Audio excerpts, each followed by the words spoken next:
ओम शांति। 17 अक्टूबर 2023 की मुरली में बाबा हमें बता रहे हैं कि क्यों उसे शरीर का आधार लेना पड़ता है और साथ में हम आत्माओं को भी शरीर से मुक्त कर वापस जाने के लिए प्रेरित करते। तो इक्वेशंस के माध्यम से हम मुरली को समझेंगे, धारण करेंगे, चंद्र घंटा माँ का स्वरूप बनकर। तो पहली है ज्ञान की पॉइंट। नॉलेज जो बड़ी मज़े की है, तो इसमें मूंझना नहीं है, रमणीकता से पढ़ना है। तो कैसे रमणीकता लानी है? रोज़ की मुरली से उमंग उत्साह की पॉइंट्स नोट करनी है। अमृत वेले सारे दिन के लिए वैरायटी उमंग उत्साह की पॉइंट्स बुद्धि में इमर्ज करनी है कि स्मृति रहे। फिर साथ साथ किस प्रकार से हम जीरो बन अर्थात आत्मा बन अपने हीरो पार्ट को बजाते हैं, ये सारा दिन स्मृति रहे।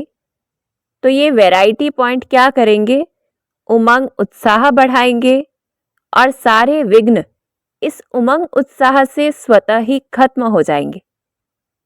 ऐसे वैरायटी रूप से पुरुषार्थ करना है, जैसे आज बाबा ने योग के लिए हमें बताया कि निश्चय रहे हम बाबा के बन गए, हमने उनके पास जन्म लिया है, फिर से भारत में जन्म लेते हैं क्योंकि ये हमारा मरजीवा जन्म है। हम फिर से यहाँ अवतरित हुए हैं और अब हमें वापस घर चलना है। जब ये बात याद रहे तो शरीर का भान भूल जाएगा। जैसे शिव बाबा इस रथ पर आते हैं और फिर चले जाते हैं, अर्थात सेवा अर्थ है जैसे शिव बाबा आते हैं, ऐसे ही हमें भी प्रैक्टिस करनी है इस रथ पर आने की और फिर वापस जाने की, अशरीरी बनने की प्रैक्टिस। साथ में शिव बाबा को, स्वीट होम को याद करना है निराकार आत्मा बनकर। तो ये कब होगा? जितना निश्चय रहेगा कि हम शिव बाबा के बन गए हैं, हमारा ये नया जन्म है और अब हमें वापस जाना है।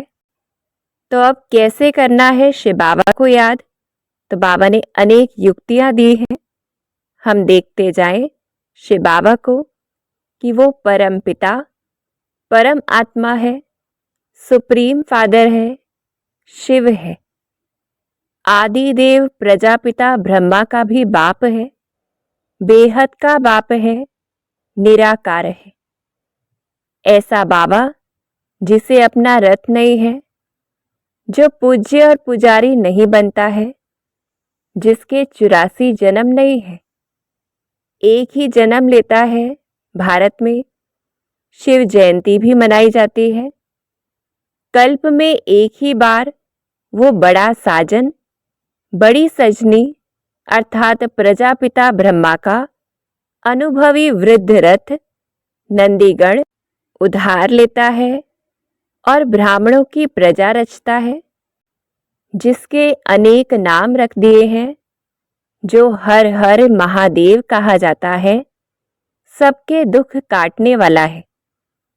108 में मुख्य शिव बाबा है। ऐसा बाबा जो फूल है, पूजा करके भक्तगण पतित से पावन शिव बाबा को नमस्कार करते हैं, माथा झुकाते हैं। ऐसा बाबा जो ज्ञान का सागर है, सच्चा बाप है, हमें बैठ सच ज्ञान सुनाते हैं, बड़ी रमणीक बातें समझाते। ऐसा बाबा जिसे याद करते ही वो हमारे सामने आ जाता है, पतित पावन है, हमारी 5 विकारों की बीमारी का डॉक्टर है, सर्विस करता है। श्री श्री शिव बाबा जिसकी मत से पतित सृष्टि, ये भारत पावन बन जाता है। ऐसा मेरा बाबा जो स्वर्ग का रचयिता है। तो इस रूप से हम शिव बाबा को याद करें। फिर याद करना है खुद को कि किस प्रकार से हम चक्र फिराते हैं। हम सो का अर्थ अर्थात हम ही ब्राह्मण हैं और हम ही देवता बनते हैं। देखना है खुद को कि हम आत्माएं कैसे हमें अपना अपना रथ है जिसे अश्व कहते हैं, हम शरीर लेते हैं, छोड़ देते हैं, पुनर्जन्म लेते हैं। पहले अशरीरी थे, फिर देवी व देवता का शरीर लिया, फिर क्षत्रिय शरीर, फिर वैश्य शरीर, फिर शूद्र शरीर लिया। ऐसे 84 जन्म लेकर हम आत्माएं थक जाती हैं और फिर संगम युग शुरू हो जाता है। ऐसे बार बार चक्र को फिराना है।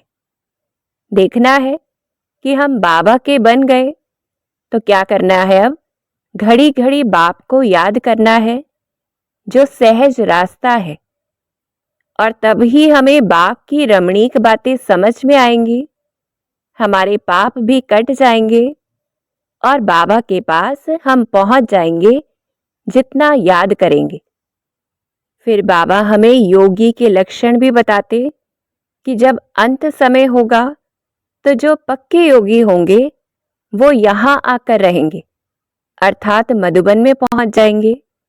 पर अगर भोगी हुए तो थोड़ा ठका सुनने से ही खत्म हो जाएंगे कि थोड़ा सा ऊपर नीचे होता है विनाश के समय, तो उसी से खत्म हो जाते। फिर भी अगर याद नहीं करते शिव बाबा को तो रमणीक रूप से बाबा कहते, शिव बाबा ऐसी तिरकनी कि फिसलने वाली चीज है जो घड़ी घड़ी भूल जाते हैं। तो बाबा हमें उल्हाना भी दे रहे हैं। फिर अगर याद नहीं करेंगे तो क्या होगा, पाप भी नहीं कटेंगे और बाबा कहते साथ भी नहीं लेकर जाऊंगा, फिर सजा खानी पड़ेगी। तो अटेंशन देना है सारे दिन में याद के ऊपर। और पक्का कराते बाबा, अगर हम पतित रह गए, याद नहीं किया, तो क्या कहलाएंगे, भ्रष्टाचारी, पावन श्रेष्ठाचारी कहलाते हैं। तो जैसे आज बाबा ने कहा है रोज हमें नशे की पॉइंट्स देखनी है, तो क्या नशा रहे आज की मुरली से कि हम पवित्र ब्राह्मणों का सर्वोत्तम कुल है, ऊंचते ऊंच ब्राह्मणों की चोटी है, हम राजयोगी राज ऋषि हैं, पवित्र हैं, बड़ी चोटी वाले हैं, जीवन मुक्ति राजाई के लिए तपस्या करते हैं। तो खुद को देखना है, ऐसा स्वरूप बनाना है। फिर और क्या नशा रहे कि हम शिव शक्ति हैं, शिव बाबा हमें री इनकारनेट करते हैं, अर्थात अवतरित करते हैं। तो हम शिव से पैदा हुई शिव शक्तियां हैं, ये स्मृति रहे। फिर धारण क्या करना है, ऐसी शांत चित्त अवस्था जो क्रोध का भूत दूर से ही भाग जाए, अर्थात हमारे संकल्प में भी टच ना हो। तो चेकिंग करनी है। फिर दूसरी पॉइंट धारण करनी है कि जो स्थापना करते हैं वही विष्णु के 2 रूप से पालना करेंगे। तो जितना हम स्थापना में मददगार होंगे उतना ही पालना का कर्तव्य करेंगे, अंडरलाइन करना है। और फिर सेवा करनी है। कैसे करनी है, पत्थर बुद्धि से पारस बुद्धि बन, अच्छे महारथी सेल्समैन बन, शिव बाबा की दुकान चलानी है। तो जितना ज्ञान योग और धारणा पर अटेंशन होगा, सेवा उतनी ही अच्छी होगी, अच्छे सेल्समैन बन जाएंगे। फिर याद रहे कि अगर हमें पूजनीय माला में आना है तो जैसे शिव बाबा सर्विस पर हर वक्त रेडी है, ऐसे हमें बाप समान एवर रेडी बन सेवा करनी है। तो निरंतर बाबा को याद करते, सदा उमंग उत्साह में रहते रमणीक पुरुषार्थ करना है। अच्छा, ओम शांति।